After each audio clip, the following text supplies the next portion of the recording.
Well, we had the game that we thought would be what it was, and how do you think it went out? I mean, Baltimore traveling to Seattle, Lamar Jackson versus Russell Wilson, Earl Thomas coming back to his hometown. I mean, his old team. Yeah. What did you think of the game? Dude, it was Lamar Jackson's show. It was his legs. Yeah, I mean, he definitely wasn't the court. I mean, 9 for 20. It was the legs. Yep. I mean, he's a matchup nightmare right now. Until he gets hurt, which I've predicted numerous times he will if he carries the ball that much. But he's phenomenal. He's a phenomenal athlete right now, and they are tough to beat. I mean, he only had 143 yards passing. You know, and they were less than 50% on their completions, but the 14 carries for 116 yards. I mean, that's what broke the backs of the Seahawks. You know, plus those. Peters had the interception return for a touchdown. Mm-hmm. And then who was the other kid that had the 18-yard pickup? I mean, Marlon Humphrey, 18-yard fumble return. So, I mean, two special teams, there's 12 points right there. Yeah, I mean, it was just Lamar Jackson, just... It's his show. Yep, and it just... The game what I thought would be, I mean, I knew it was going to be a running game, but I really thought that, even Russell Wilson would have ran the ball a little bit more than, if there's one thing the Ravens see every day in practice, it's a running quarterback. So, But the total yards were pretty close. I mean, Baltimore had 340 yards, and Seahawks had 347. 10 drives to 9 drives. Yards per play, Ravens 6.1, Seahawks 5.1. Passing, heavily favored the Seahawks 241 to 141. But the rushing yards, 199 yards rushing for the Ravens. Even though the Ravens, they did have the 8 penalties for 75 yards, and Seahawks were pretty disciplined with 2 of 8. But, the 2 turnovers hurt them a lot, hurt the Seahawks a lot.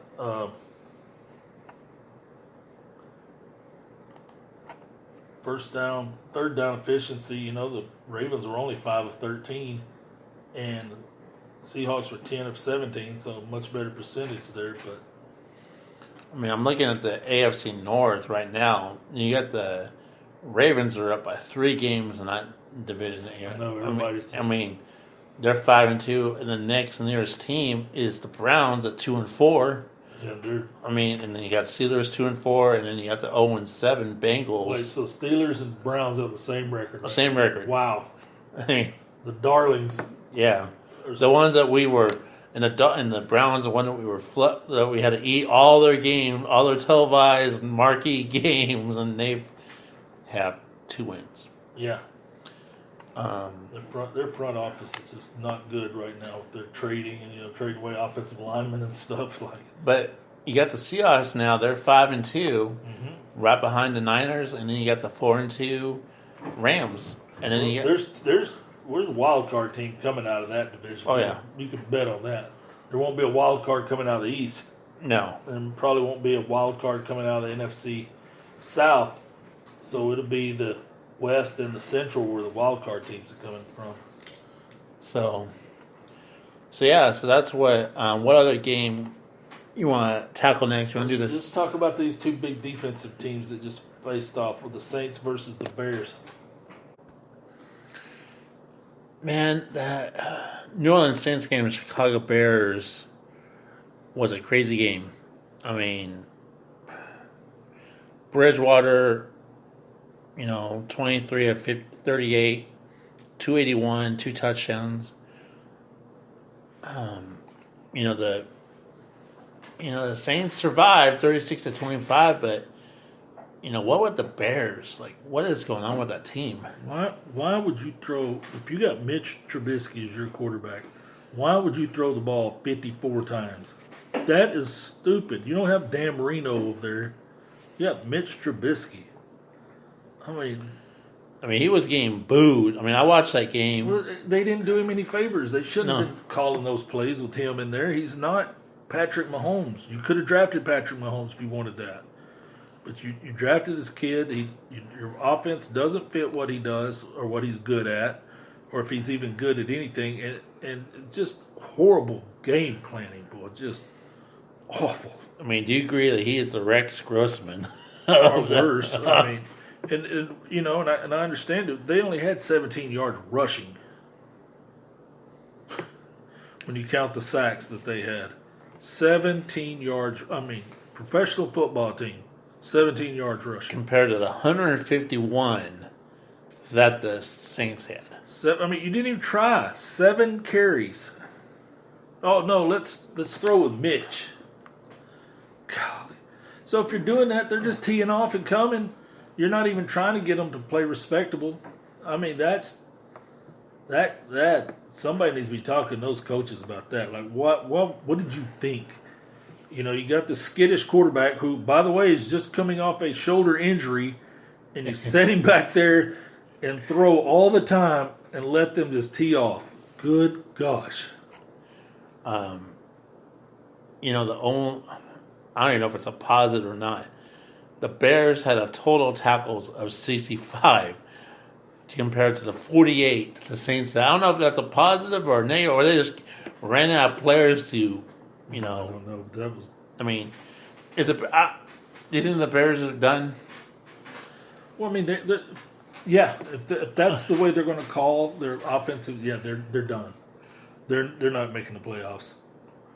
I mean, If they continue with that formula. that Thinking formula- that guy is Dan Marino, and you're going to just go out there and just, you know, throw the ball 50 yards. That is idiotic. You know, here's a weird thought. For next season, they go get Eli. Or something like that. They're going to have to draft offensive linemen and run offensive line. Their offensive line's horrible. I mean, they haven't had a good quarterback in forever or a good running back forever. Well, just let go with Jordan Howard for the Eagles. They let him just walk. Yeah. The kid they got from Iowa State's pretty good. Montgomery. Isn't that his name? Yeah. I mean, he's a good running back. Just their offensive line's not good. Got to get some tackles in there. But when you're not committed to rushing the ball, when you're rushing the ball 17 times in a game, I mean, their defense is just pinning their ears back and they're coming upfield. I mean, I don't know how Trubisky has an 86.3 QBR. What? I'm not for the game. A QBR of 80. You sure ain't quarterback rating? There's no way he's got a QBR that high. Where am I looking? On the right side of the computer. I can't see it. His quarterback rating. That's terrible. There's no way that's a lie. I mean, that is how bad. That right there is no way there's truth there. That's. I mean that the Bears are just. If it wasn't for the total fabrication. If their defense, if it wasn't for their defense, you know, Mac had 8 tackles. Just are the Saints really that good? Or Defensively, statistically, they're not going to wire you, but their guys are good. I mean, but look at Bridgewater. They're 6-1. Yeah.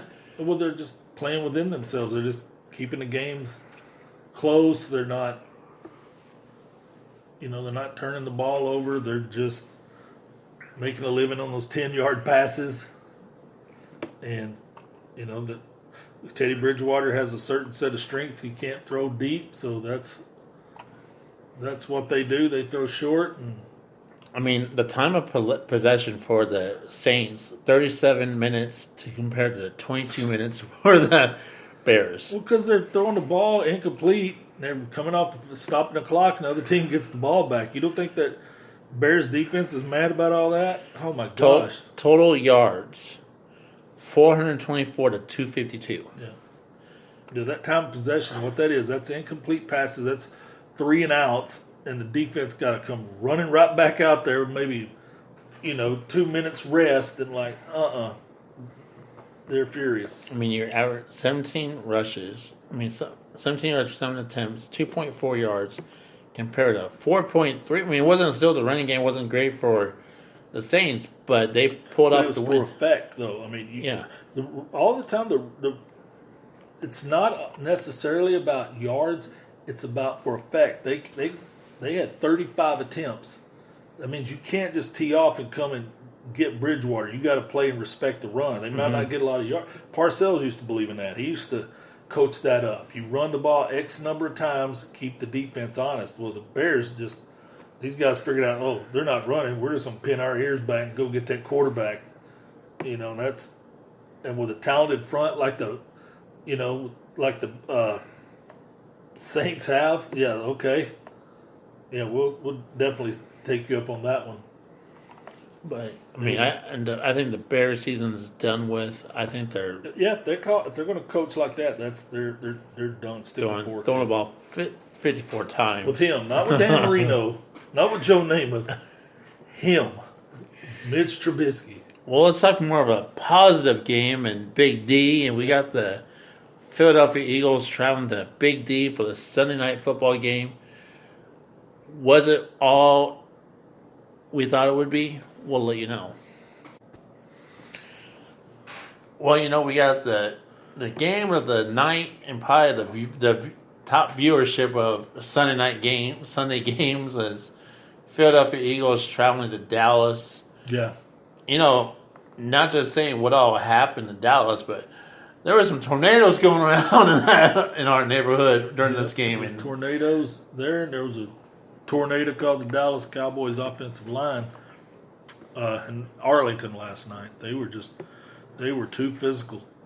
I mean, that's what they were, just physical team that they just ran different, and you could see by the way Zeke was running earlier. I mean, the defensive back came up there, he just ran over him and went into the end zone. This is Zeke. Actually, this is probably Zeke's best game he's had this year. Yeah. This year, 25 attempts for 111 yards, 1 touchdown. And Prescott. It was 27-7 at half. The game was over at halftime. Yeah. And to turn the Heat to win 37-10. Prescott 21 of 27, 239 yards, 1 touchdown, 1 interception. It was a bad throw. Wins 16 to 26, 191, 1-1.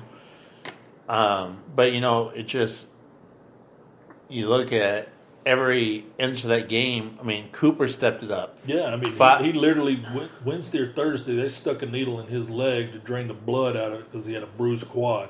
I mean, what happened is Dak Prescott sent all those guys a letter calling them out. He goes, y'all need to work harder. He goes, y'all need to work as hard as I do. And they know he works harder than them. He basically called them all out. And they all showed up to play. I mean, like I said, Mari Cooper took the needle and drained the blood out of his leg, and he played. 5 catches, 160 yards. Yeah. You saw the offensive line. Both their starting tackles were back out there again. I tell you what impressed me was DeMarcus Lawrence. He'd never had a sack against the Eagles. I mean, Lane Johnson owned him. Mm-hmm. And he finally... Then he said about the press conference between Pete Wett, the coach of the Eagles, saying, he's like, well... Yeah, he ain't going to be on the field. He needs to shut up. Yeah. But Lane, like I said, Lane Johnson, who's the most athletic offensive lineman in the entire league, he's just a nightmare, or has been a nightmare for what Tank Lawrence's game is. I mean, but he got the better of him last night on that one play, and that was enough for that strip sack, and got the Cowboys, just over the top pretty quick on them. I mean, but they were hitting so hard, when Jalen Smith and Van Der Esch hit that running back real hard, stripped him of the ball. I mean, it was boom, boom, big plays. Because all you heard all week was the funeral dirge being played for Jason Garrett's career around here. He was buried and gone. But from what I understand, because I listened a little bit to some of the